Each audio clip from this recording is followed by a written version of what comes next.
Waduh, ini lagi hamil. Berapa bulan nih hamilnya, Bu? 8 dok. 8 bulan. Kenapa? Berdarahan? Ya. Aduh kayaknya sakit banget. Kontraksi ya kayaknya. Coba Ibu relax aja. Coba tarik nafas. Ya, tarik nafas. Luruskan kakinya. Yes. Oke, relax ya. Tarik nafas ya. Oke. Ibu relax dulu deh ya. Tarik nafas dulu. Yuk. Ya. Kadang-kadang kalau di usia kehamilan yang 8 bulan gini ada kontraksi palsu ya dok? Ya, ada ya? kontraksi palsu atau his palsu. Jadi ini memang biasanya dengan tarik nafas, dengan relaksasi, minum air putih biasanya akan mulai berkurang. Gimana rasanya, sudah mulai enakan? Masih relax Bu, relax. Ya, relax aja ya. Jangan tegang Bu. Ya, di dokter Awas nggak usah tegang Bu. Santai aja Bu. Oke. Ini ngomong-ngomong pas banget nih Dokter Boy. Ya. Ini ibunya sedang mengandung.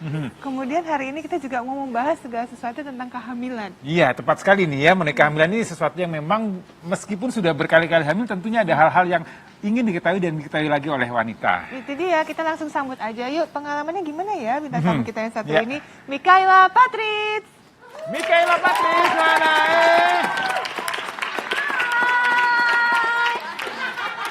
Kok? Ini siapa? Maaf, Ibu salah jurusan.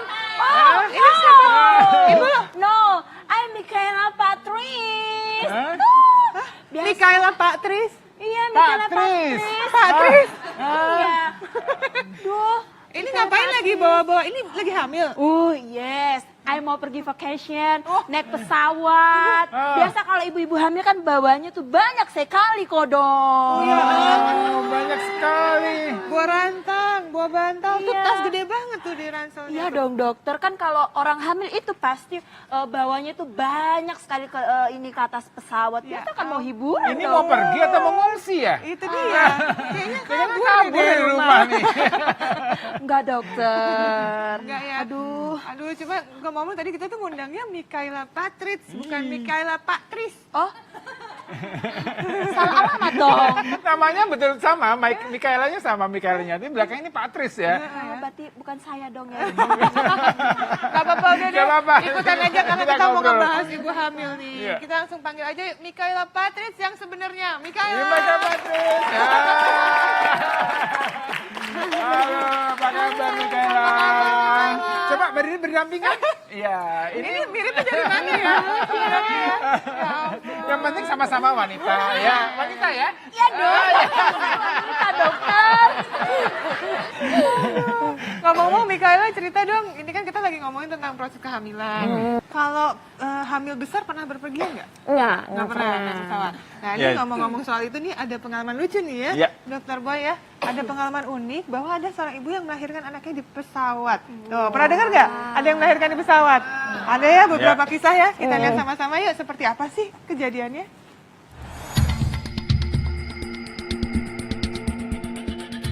Mengandung sang buah hati tidak mengurungkan niat ibu hamil untuk tetap berpergian naik pesawat.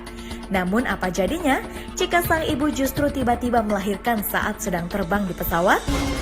Ternyata tidak sedikit yang mengalami hal ini.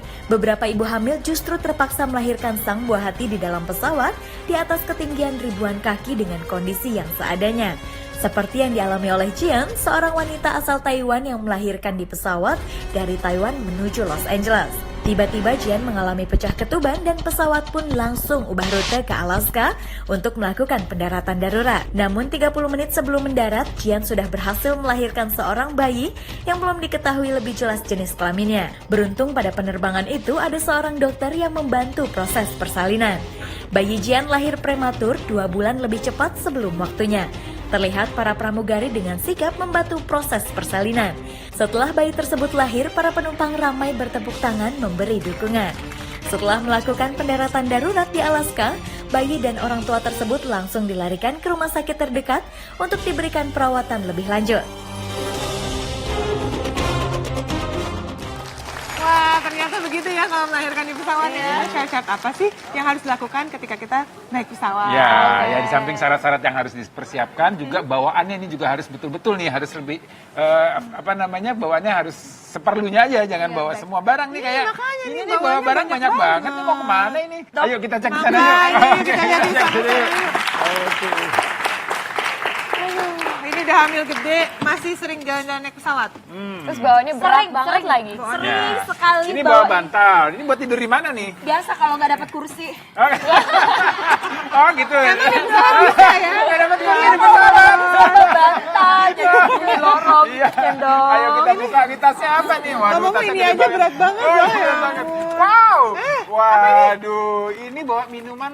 Wah, minuman Minuman bersoda. kaleng. Ini bawa makanan-makan nih. Oh makanan my nih. god. Ya Oh, ampun, ini apa nih? satu tempat susu ya, luar Wah, biasa. ini benar-benar nih bawa bantal nih kalau nggak dapat. Bantal kenapa ada lagi? Biasa tambahan lagi buat orang-orang yang Soda. butuh ini. Minuman bersoda lagi. Minum bersoda lagi. Coba tuh Reza dilihat tuh makanannya bawa apa aja tuh makanannya. Bukannya gimana ya ini ya? Ya ampun, ini rantang zaman saya kecil loh ini. Coba. Ya ampun. Wow, Burger. Dua lagi kan? Itu Burger ini juga jamet kan? banget tuh makanannya.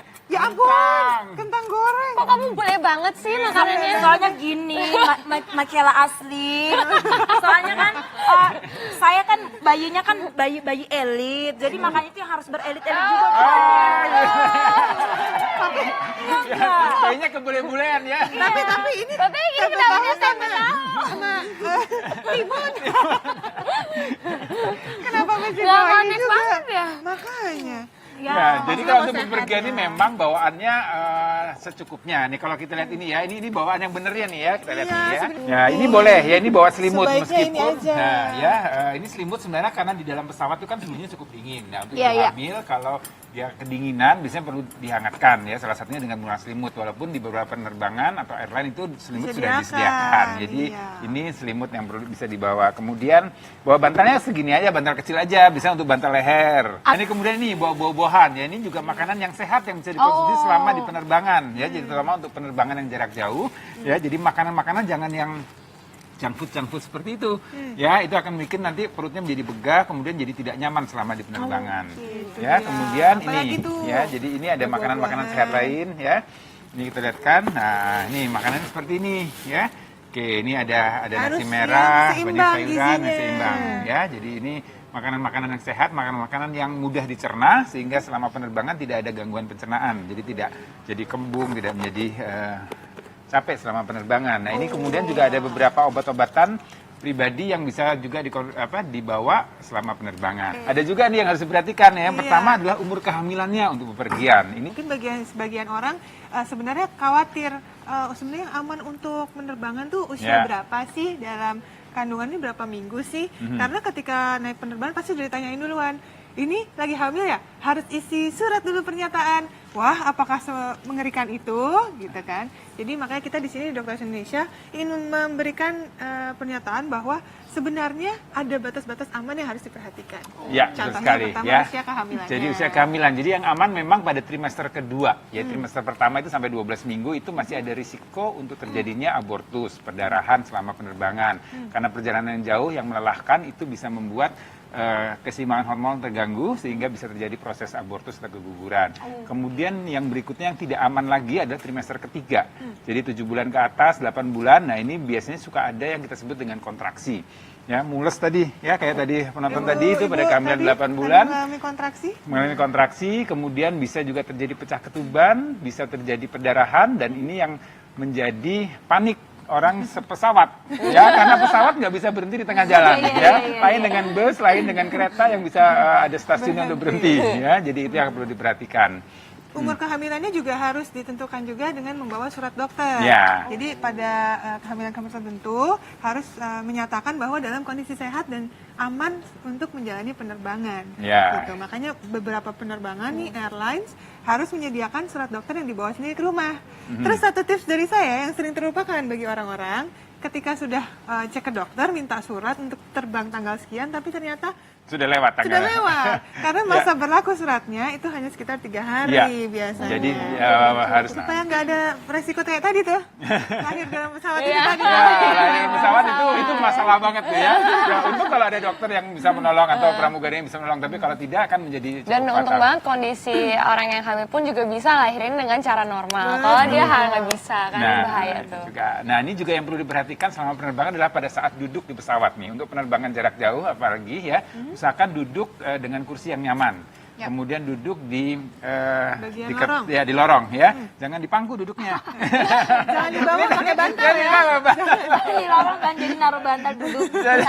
Pelanggaran ya.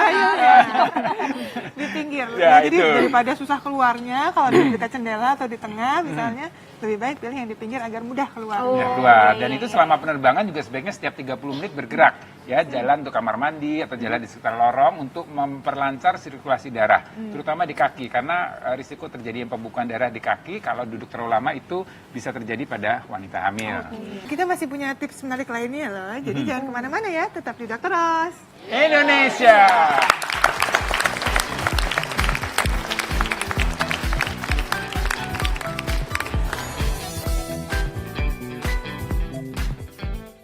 Mitos atau fakta ya ibu hamil harus makan 2 porsi?